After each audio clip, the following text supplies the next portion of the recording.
도 아니었던 것 같아. 특히 어저께 제일 심각했던 뉴스가, 구치소, 서울 구치소하고 남부 구치소, 국정조사위원들이 갔던 부분이죠. 예. 막 어저께 난리도 아니었던 것 같더만. 예. 뉴스가 너무 많았죠. 예. 뉴스가 너무너무 많고, 어저께 진짜 핵폭탄급 뉴스도 많이 나왔어. 예. 근데 내가 이해가 안 되는 건, 국정조사위원들이 거기까지 가가지고, 왜 선서도 못 듣고, 왜 녹음도 못 했어? 이해가 잘 안 되는 게, 왜 거기까지 가가지고, 선서도 못 듣고, 녹음도 못 했다는 거죠?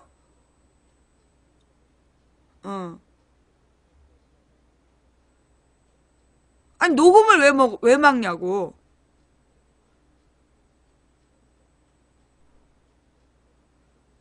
도대체가, 서울구치소는 무슨 치외법권 지역인가? 뭐 외국이야? 대한민국의 국회의원들이 갔는데, 대한민국의 국회의원들이 구치소에서 국정조사를 하러 간 거 아니야.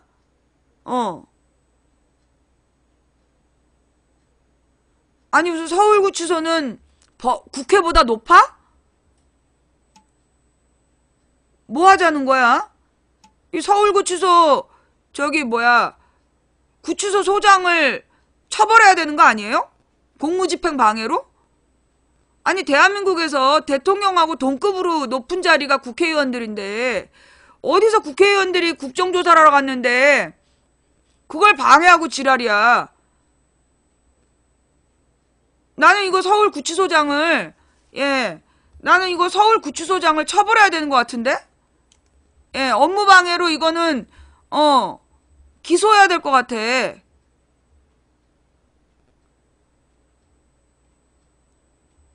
아니, 무슨 서울구치소가 무슨 최순실 보호소도 아니고, 박영선이 서울구치소에서 신변의 위협을 느꼈다. 어떻게 그게 가능하냐고.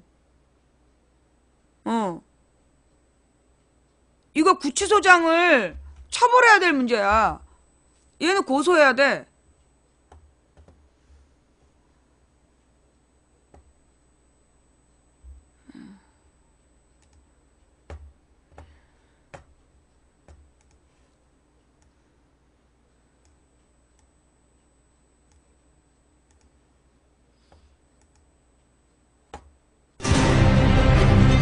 최순실 나와, 최순실! 기다렸단 말이야, 조용히. 최순실 한번 열어보세요. 네? 지금 서울 구치소가 아니고 최순실 보호소입니다. 우병우 증인의 장인 이상달 씨가 최태민 씨와 굉장히 가까운 사이였다. 김장자 여사가 새마음 구국 봉사단원이었다.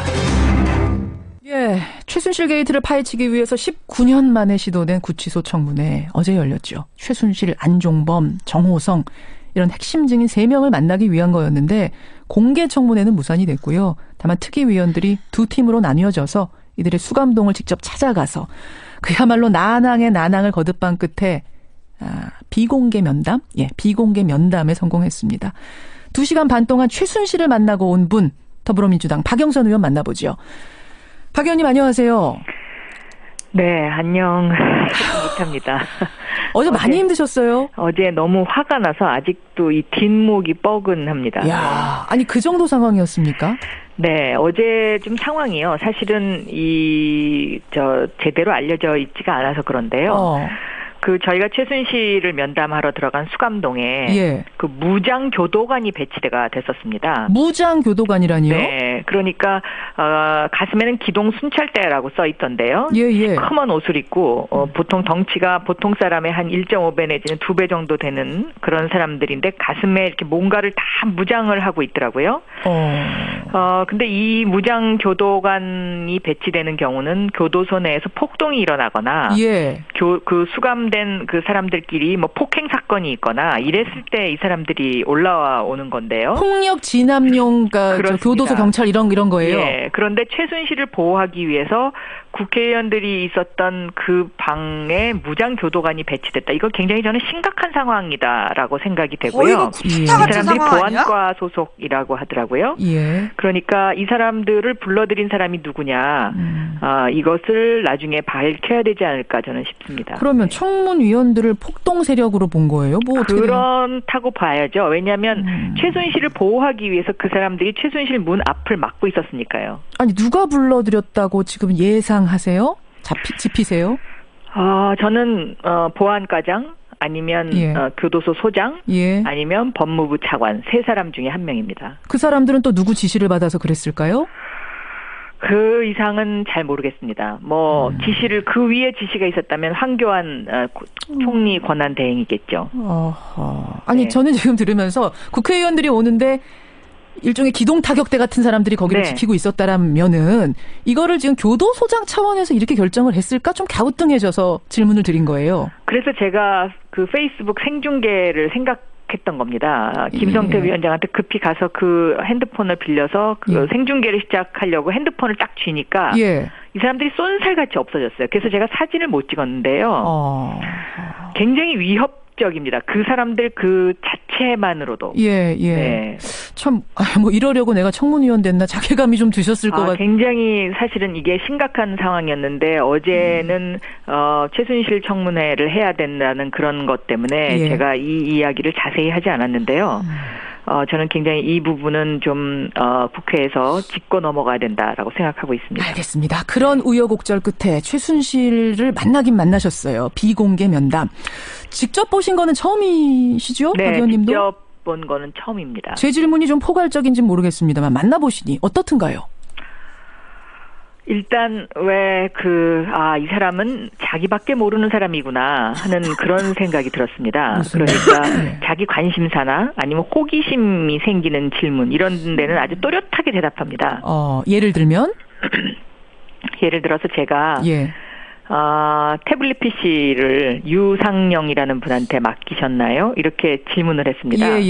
그랬더니 갑자기 저를 탁 쳐다보면서 눈을 똑바로 뜨고 그 얘기 어디서 들으셨어요? 이렇게 아주 분명하게 얘기를 합니다. 그 얘기 어디서 들으셨어요?라고? 예. 그래서 제가 당신이 정직하게 얘기하면 나도 이 이야기를 어디서 들었는지 상황을 설명해 주겠다. 그랬더니 다시 또 고개를 탁 숙이고 대답을 안 하고 그다음에 대통령과 관련된 질문을 하면 대통령과 관련해서는 얘기하고 싶지 않다. 심경이 복잡하다. 심경이 복잡하다. 그거는 저는 현장에선 그렇게 느꼈습니다. 대통령을 원망하고 있구나. 왜 나를 지켜주지 못했냐.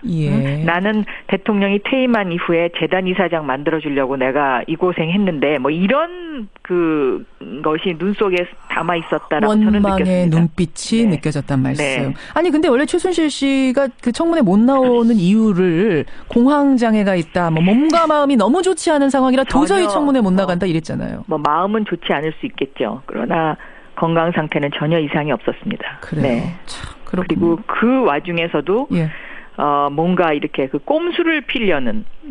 그러니까 청문회 도중에 또 화장실을 가겠다 그러더라고요. 그래서 제가 그 화장실 가겠다는 것을 믿을 수가 없어서.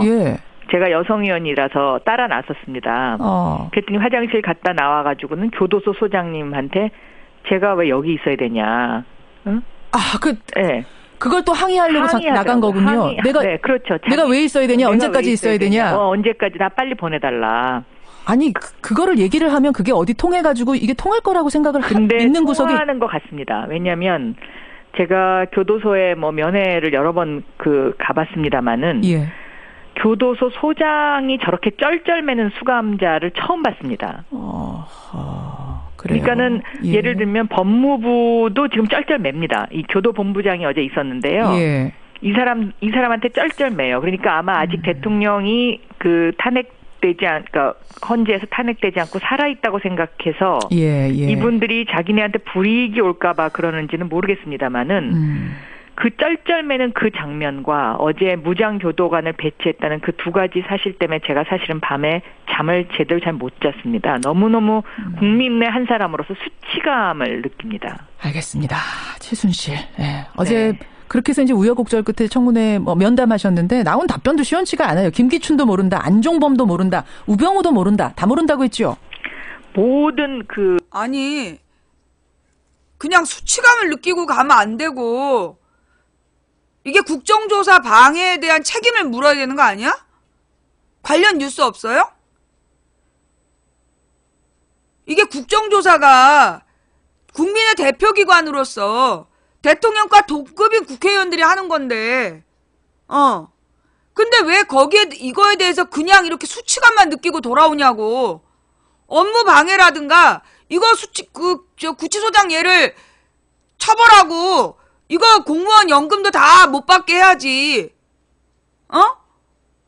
이게 공무원일 거 아니야. 구치소장 파면 해임하고, 그리고 이 모든 연금을 뺏어가지고, 이런 짓 하면 삼족이 멸해진다라는 그 전례를 남겨야지. 왜 이걸 고소도 안 하고 처벌도 안 하고. 도대체 국민을 뭘로 하는 거야? 그 재판과 관련된 부분에 있어서는 다 모른다고 하고요. 딸 이야기가 나왔을 때 잠시 눈물을 보였었고, 어떤 그 사람한테 예를 들면 저희가 이렇게 그 동정심을 가질 수 있는 어떠한 요만큼의 인간적인 면도 발견하지 못했습니다. 그런 와중에 어제 새로운 추가 의혹을 하나 박 의원이 제기하셨어요. 우병우 전 수석의 장모 김장자 씨가 최순실 씨 아버지, 그러니까 최태민 씨가 생전에 총재로 있었던 그 구국봉사단 단원이었다. 그러니까 최태민의 구국봉사단 단원이 김장자 씨였다. 이게 지금 확인이 된 겁니까? 아니면 추정입니까? 지금 제보가 들어온 사실인데요. 제가 이 이야기를 한 이후에 어제 밤사이 기사를 보면 그 구국봉사단에 관련했던 사람이 그게 맞다라고 증언을 해준 기사가 하나가 있더라고요. 그래요. 그래서 제가 이 이야기를 한 이유는 특검에서 이것을 좀 확인할 필요가 있지 않느냐. 국회의원들은 수사권이 없지 않습니까? 그렇죠. 그러니까 이게 한계가 있습니다. 그래서 이 부분이 확인이 되면 어제 추가로 난 기사를 보면 거기에 최순실 씨와 그 이상달, 그러니까 우병우 장모로 보이는 사람들이 같이 이렇게 어딘가 그 봉사를 가갖고 찍은 사진 같은 것들이 있더라고요. 그래서 좀 더 이것은 추적을 해봐야 될 것 같습니다. 알겠습니다.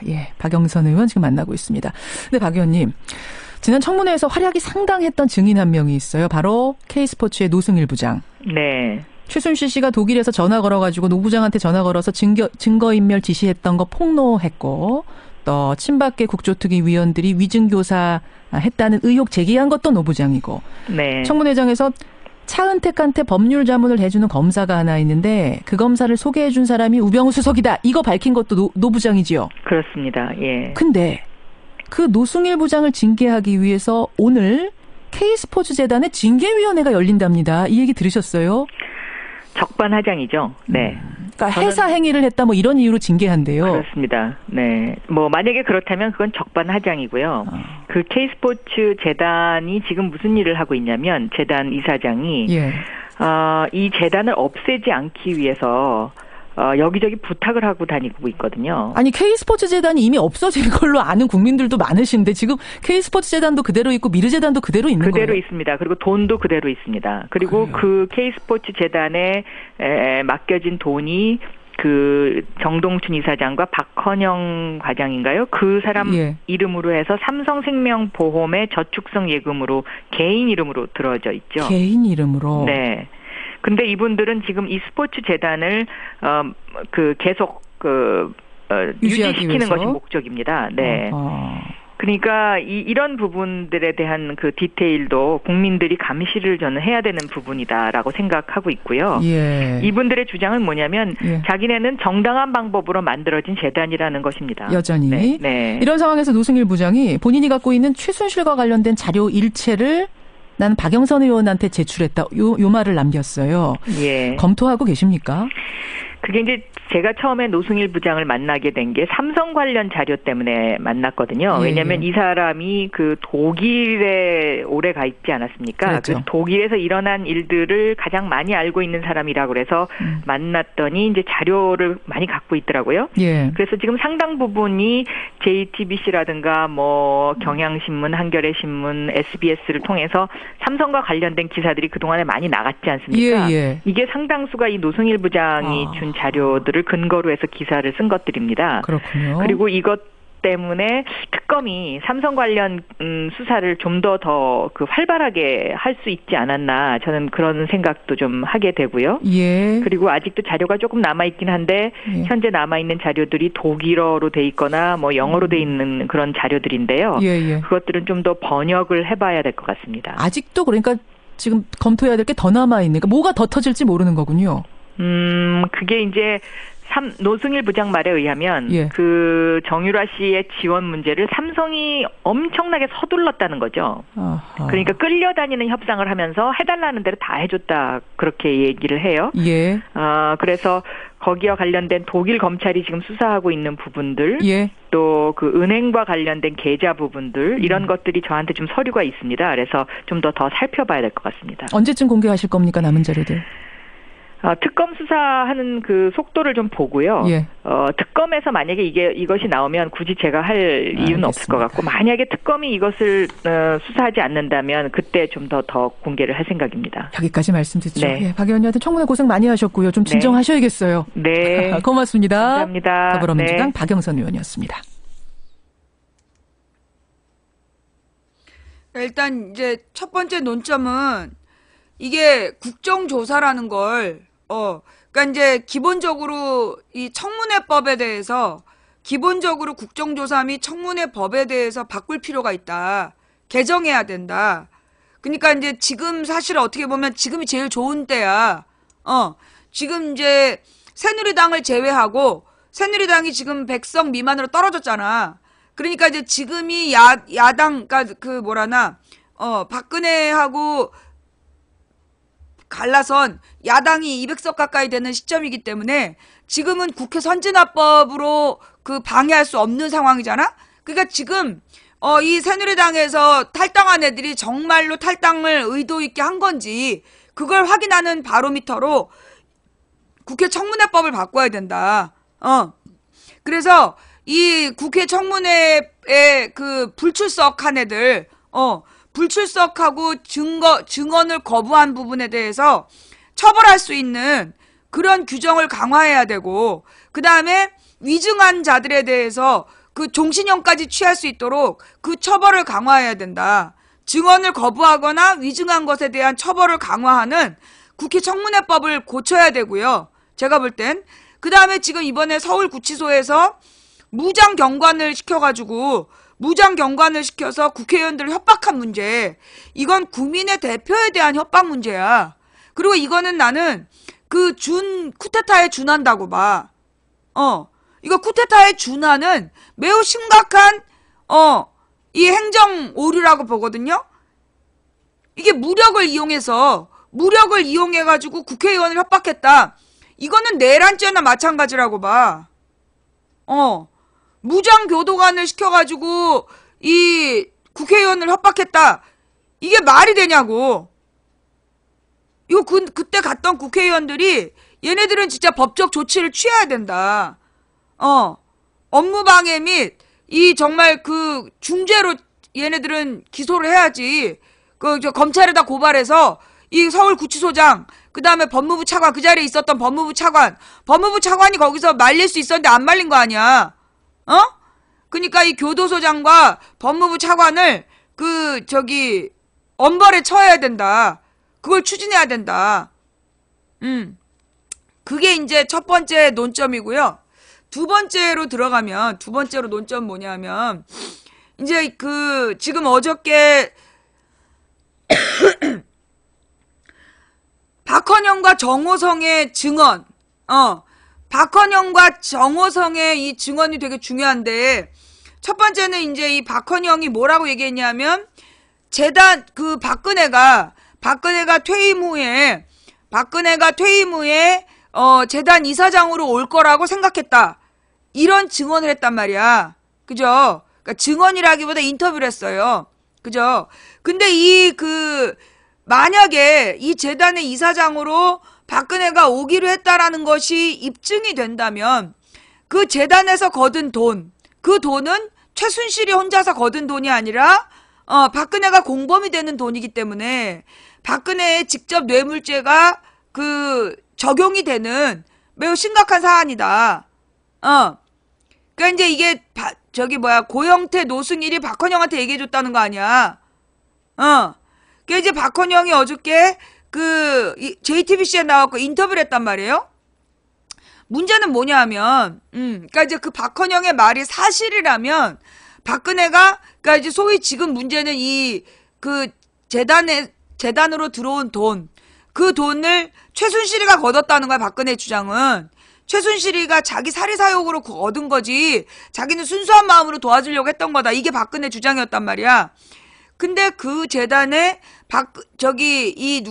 박근혜가 이사장으로 오기로 했었다라면 그 재단으로 들어온 돈은 박근혜를 위한 돈이 되는 거고, 그러면 박근혜가 이 뇌물죄가 성립이 되는 거다. 라는 내용이에요.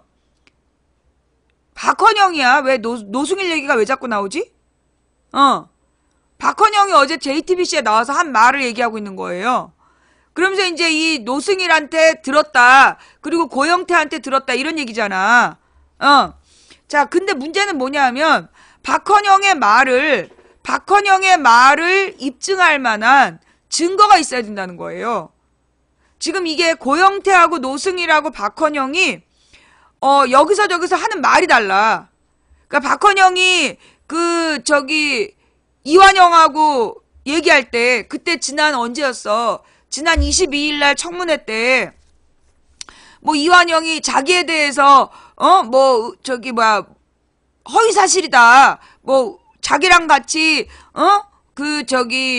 사전에 공모한 적이 있느냐 없느냐 할 때 박헌영이 이완영을 도와주는 것처럼 얘기했단 말이야. 그죠?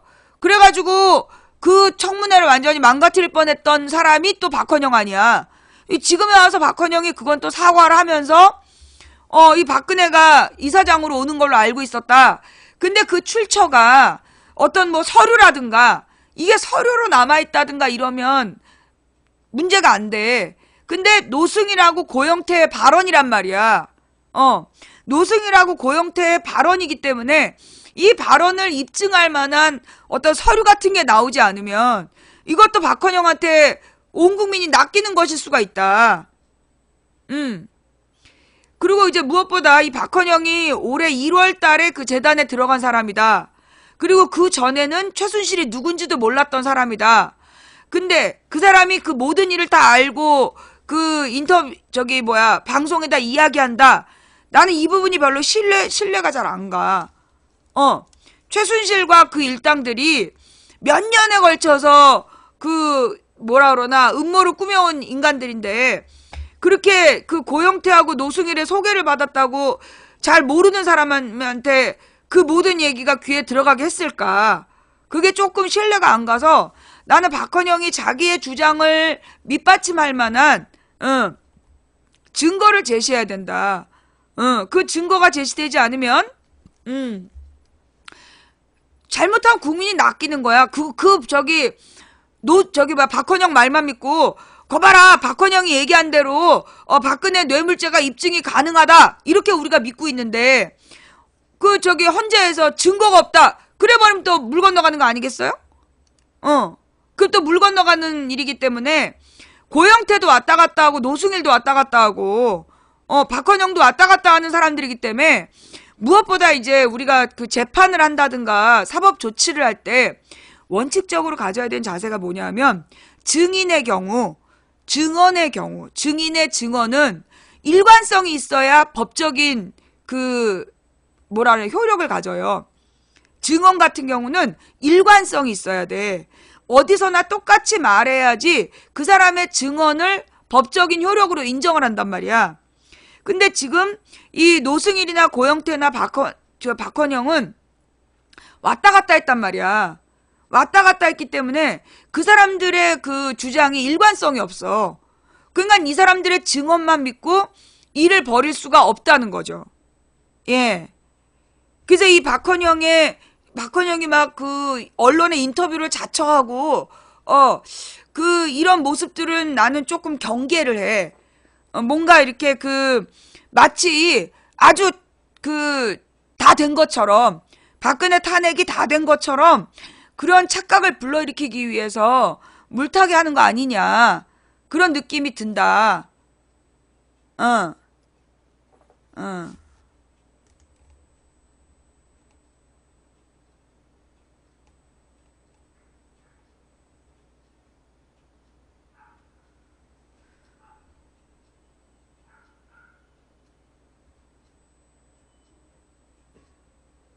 지금요, 채팅창에 이상한 사람 왔다고 주장한 애들도 강퇴시켜주세요.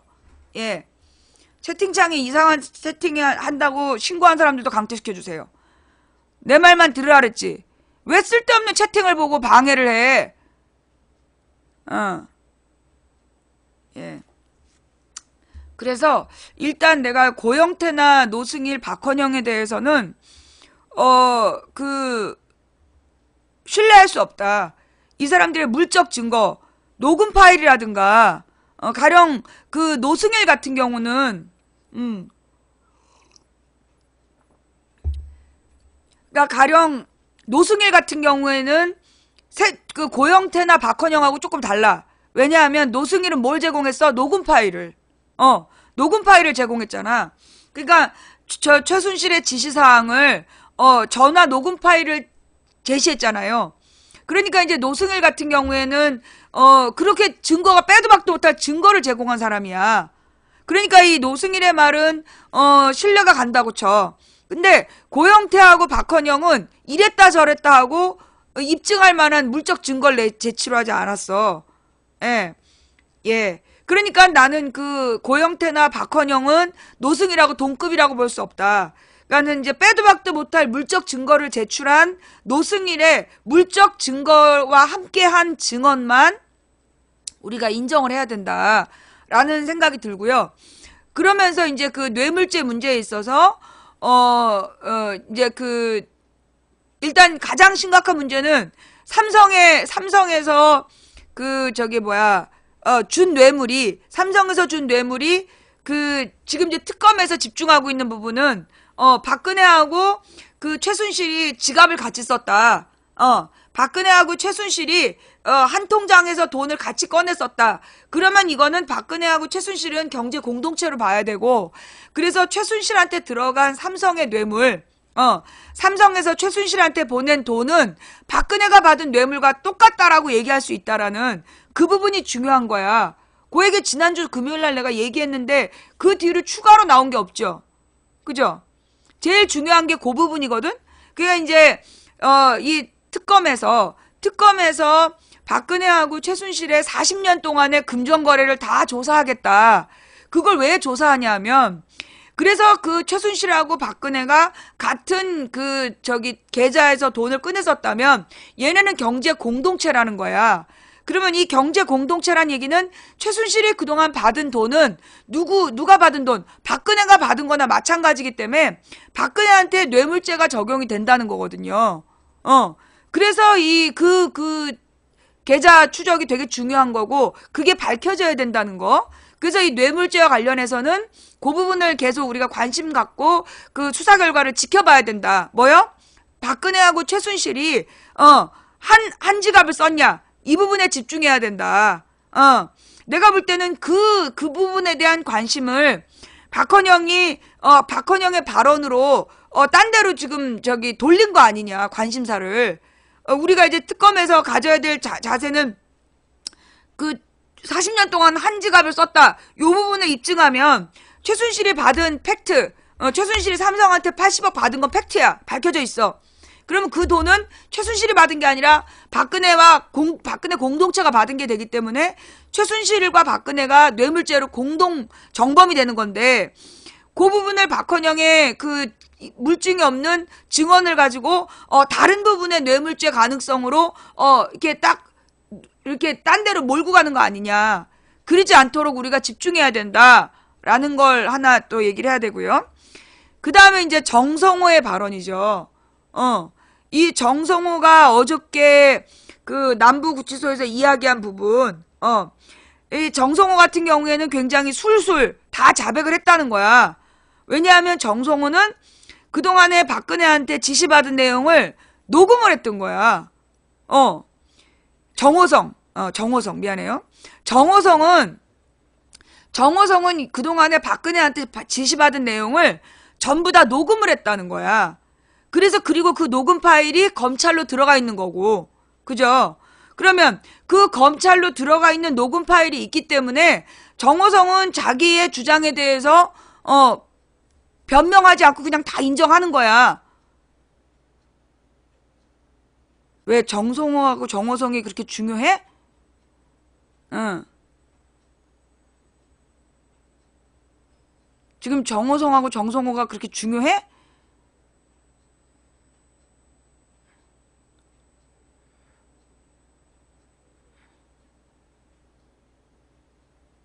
나 방송 안 해. 나 마음 상했어. 아니 뭐 별로 중요한 얘기도 아니고 그냥 없던 일로 해. 아우 나 너무 피곤해가지고 너무 힘들어갖고 방송하기도 힘든데 막 억지로 참고 방송하는데 계속 말 한마디 가지고 그 시비 걸고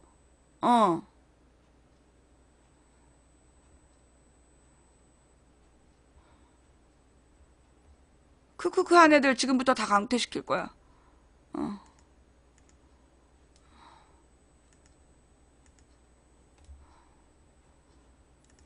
블랙 안 거는 거를 고맙게 여겨.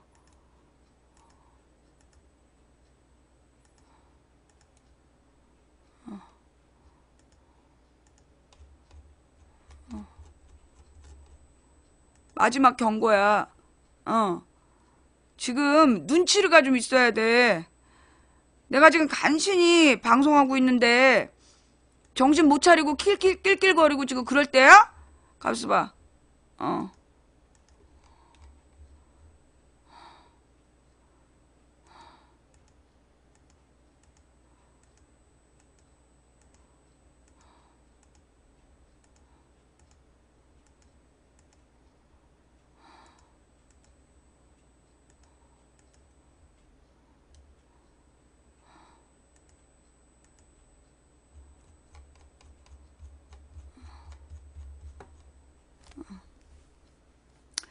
자, 무슨 개그맨 이름에 비슷한 이름이 있나 보지? 자, 정호성이가 구치소에서 답변한 내용 중에 되게 중요한 내용이 있었다는 거죠. 뭐냐 하면 그날 당일날 아무 일정이 없었다. 이 말이 중요한 거야. 왜? 여러분 이제까지 청와대 입장이 뭐였어요? 이제까지 청와대 입장이 뭐였냐 하면 박근혜가 그날 정상 근무했다. 그죠? 이제까지 청와대에서 뭐 팩트를 알려드린다. 그러면서 이제까지 청와대에 그 대문에다 걸어놨던 내용이 뭐였냐면 그날 박근혜가 집무실에서 정상 근무했다. 이제까지 그래왔었잖아. 그지? 그게 되게 중요한 얘기야. 이제까지 박근혜가 그날 정상 근무를 집무실에서 하면서 보고를 제대로 받고 지시를 내렸다. 이게 그동안의 청와대의 주장이었는데 정호성이 거기서 뭐라고 얘기했냐면 아니다. 그날 아무 일정 없었다. 예. 당일날 그 박근혜는 관저에 있었고 되게 피곤해 보였다. 그 얘기, 그게 되게 중요한 얘기예요. 한마디로 지금 청와대 대문에 걸려있는 박근혜 일정이 거짓말이라는 거야. 정호성이 문고리 3인방이잖아. 문고리 3인방인데 자기도 오후 2시가 다 돼서 봤다. 그리고 그날따라 일정이 없었다. 아무 일정이 없었고 그날따라 박근혜가 저기 2시 넘어서 봤는데 그것도 세월호 상황 심각하다 싶어서 처음으로 만났다. 근데 되게 피곤해 보였다. 근데 그 말도 중간에 또 바꾸긴 바꿨어. 그래서 그 박근혜가 지금 이게 왜 중요하냐? 우리는 이제부터 뭐하고 다 연관시켜줘야 되냐면 그 탄핵 재판하고 연관을 시켜야 되는 거야.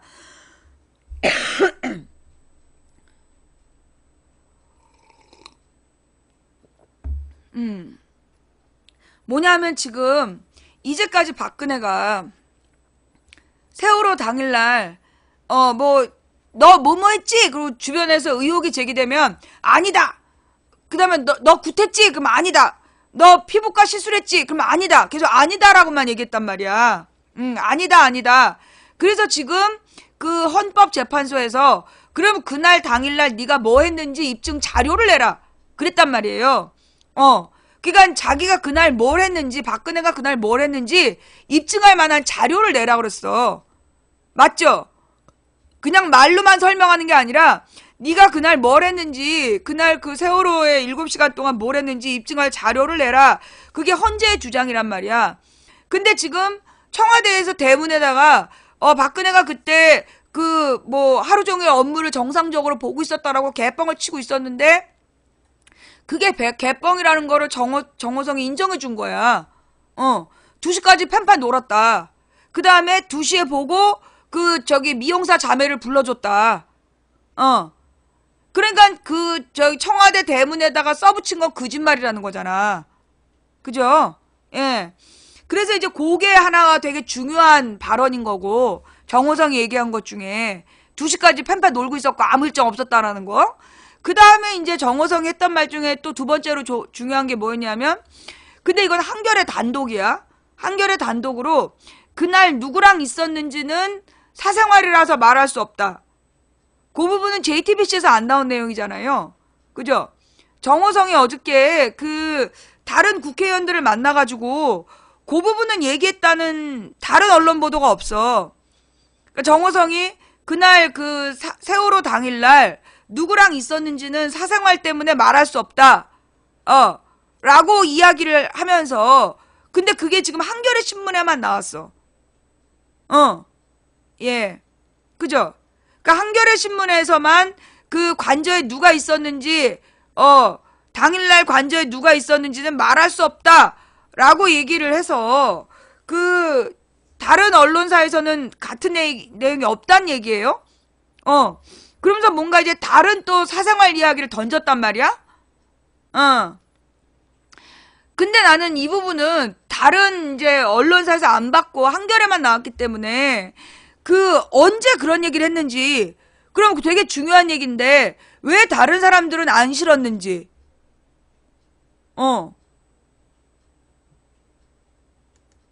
그 부분이 나는 조금 의심스럽다는 거지. 왜 한겨레에서만 당일날, 한겨레에서만 당일날 누구랑 있었는지 말할 수 없다라는 기사를 써서 왜 논점을, 딴 데로 가져가느냐. 그러니까 나는 당일날 누구랑 있었는지 말할 수 없다 이 얘기는 내가 볼 때 도리어 2시에 처음 만났다. 그리고 당일날 아무 일정이 없었다. 그 말에 대한 관심을 딴 데로 돌리려는 거 아닌가 싶어. 뭐요? 난 한겨레에서 당일날 누구랑 있었는지는 사생활이라 말할 수 없다라는 그 기사가 왠지, 그러니까 더 중요한 얘기, 2시까지 아무 일 없었다라는, 그날 다른 날은 일정이 빡빡했는데, 그날따라 아무 일정이 없었다라는 그 증언, 사실은 그게 되게 중요한 얘기야. 왜냐하면 지금 청와대 대문에다가 새빨간 거짓말을 써붙여놓고 있는데, 그렇잖아. 새빨간 거짓말로 그날 정상 근무했다고 지금 거짓말하고 앉아있는데, 정호성이 문고리 3인방으로서 아니다, 그날 아무 일정 없었다, 자기가 2시에 만나러 갈 때까지 빰빰 놀고 있었다, 관저에 있었다, 굉장히 중요한 얘기를 했단 말이야. 그런데 다른 언론사에서 하지 않았던 그날 누구랑 있었는지는 사생활이기 때문에 말할 수 없다라는 기사가 한겨레에 나오고, 그게 굉장히 새끈하게 관심을 끈단 말이야. 나는 이거는 좀 중요하지 않은 기사라고 봐. 그러니까 누구랑 있었느냐, 이거는 내가 볼 때 관점 돌리기용 기사다. 청와대가 새빨간 거짓말을 하고 있다는 게 중요한 얘기인데 사생활이라서 말할 수 없다라는 이야기로 마치 저기 뭐였어, 세월호 때 14년에 세월호에서 노트북이 발견이 돼요. 세월호에서 노트북이 발견되고 그 노트북에서 국정원이 관리하던 배라는 증거가 나온 날, 그날 조선일보에서 정윤회랑 박근혜가 있었다라는 풍문이 돈다는 기사를 써. 그래갖고 그 정윤회하고 박근혜 풍문으로 뉴스를 덮었단 말이야. 국정원 뉴스를. 그날 기억하세요? 그게 14년 여름이었는데 14년 여름에 그 이제 저기 세월호에서 노트북을 건졌고 그 노트북을 말려가지고 거기서 국정원이 이 관리하던 배라는 증거가 발견된 날, 그날 조선일보에서 그 저기 박근혜가 당일날 정윤회를 끌어들여서 그 청와대에서 만났다라는 그런 풍문이 돈다라는 그런 아주 저질스러운 기사를 써.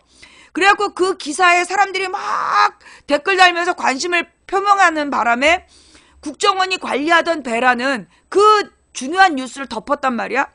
그러면 지금 정호성이 말한 것 중에 그날 당일날 아무 일정 없었다, 2시에 처음 봤다, 매우 피곤해 보였다, 이게 팩트야.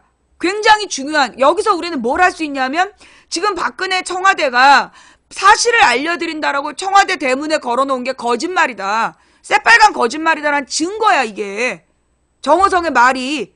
근데 그 얘기가 사생활이 누구랑 있었는지는 사생활이라 말할 수 없다라는 뜬금없는 기사 때문에 이 중요한 기사가 덮이면 안 된다는 거지. 무슨 얘기인지 알겠어요?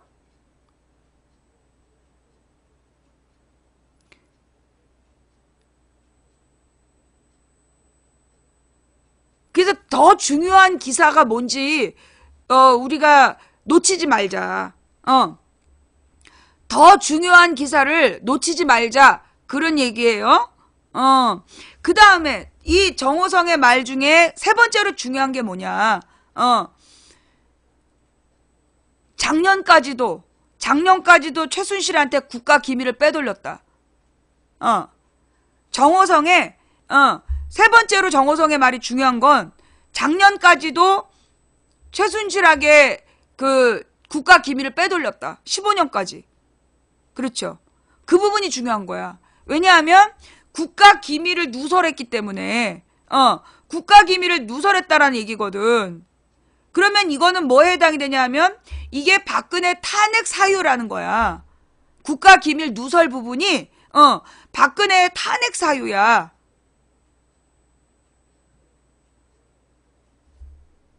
어저께 JTBC 뉴스에 나온 거 못 봤어? 정호성이 어제 그 얘기를 했잖아요. 박근혜 주장과 달리 작년까지도 최순실에게 그 국가 기밀을 누설했다. 그거 되게 중요한 얘기야. 지금 맨 처음부터 이번 사단이 일어난 게 그 박근혜가 헌법을 지키는 사람으로서 이 외교 문제라든가 이 외교 문제라든가 국가가 이제 대통령으로서 지켜야 될 국가 기밀을 막 바깥으로 지금 빼돌렸다는 거, 그게 논점이었잖아. 그게 논점이었던 거고, 그걸 어저께 정호성이 이야기를 한 거야. 언제까지? 작년까지인가 올 1월까지인가도 최순실에게 국가 기밀을 누설했다. 근데 여기서 중요한 건 정호성이 이게 대통령의 지시냐, 거기서 이게 말을 딱 바꾼 거야. 안종범이는 자기가 한 모든 일은 박근혜 지시에 따라 한 거다. 자기가 돈 거들어 다니고 기업으로부터 삥 뜨는 거, 그거 전부 다 박근혜 지시사항이었다. 그래서 모든 죄를 박근혜한테 밀었단 말이야, 안종범이는. 그리고 이제 안종범의 주장을 입증할 만한 증거 자료는 수첩이란 말이야. 근데 이 안종범이는 수첩에 나오는 세세한 부분은 또 기억이 안 난다라고 버티고 있어. 예.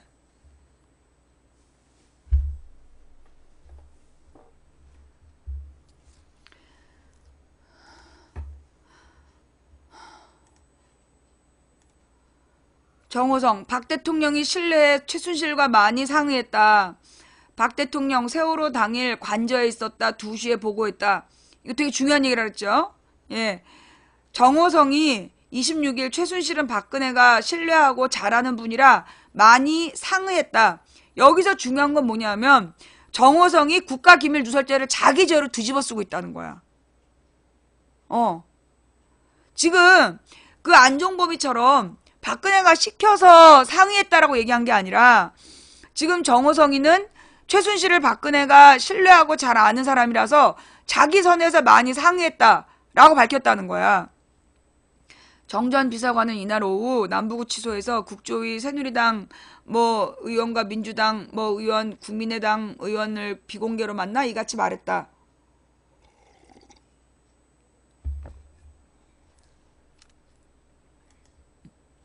그는 잠깐만요. 호텔에 있었다는 내용은 거짓인가요?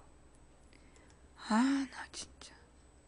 너네 아직도 그런 거에 낚이냐?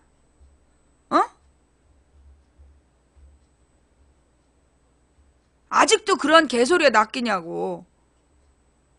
박근혜가 호텔에 있었다라는 CCTV가 확보됐다. 그러면 너희들이 외쳐야 될 건 뭐야? CCTV 깔아. CCTV를 보기 전에는 전부 다 개소리야.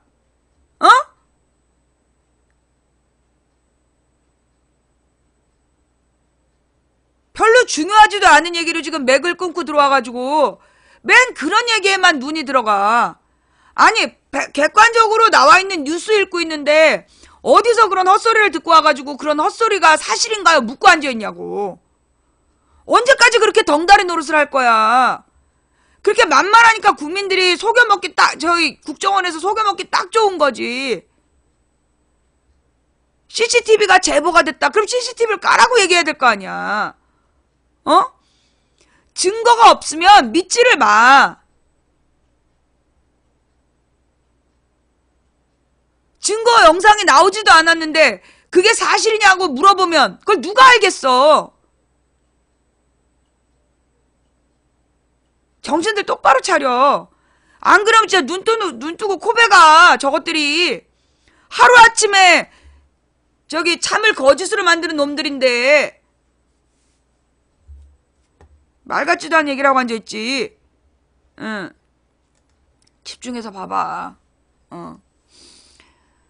자, 지금 정 전 비서관 이게 더 중요한 얘기라니까. 지금 그 근거 없는 호텔 CCTV보다 존재하지 않는 호텔 CCTV보다 이게 더 중요한 거야. 100% 정확한 거. 지금 박근혜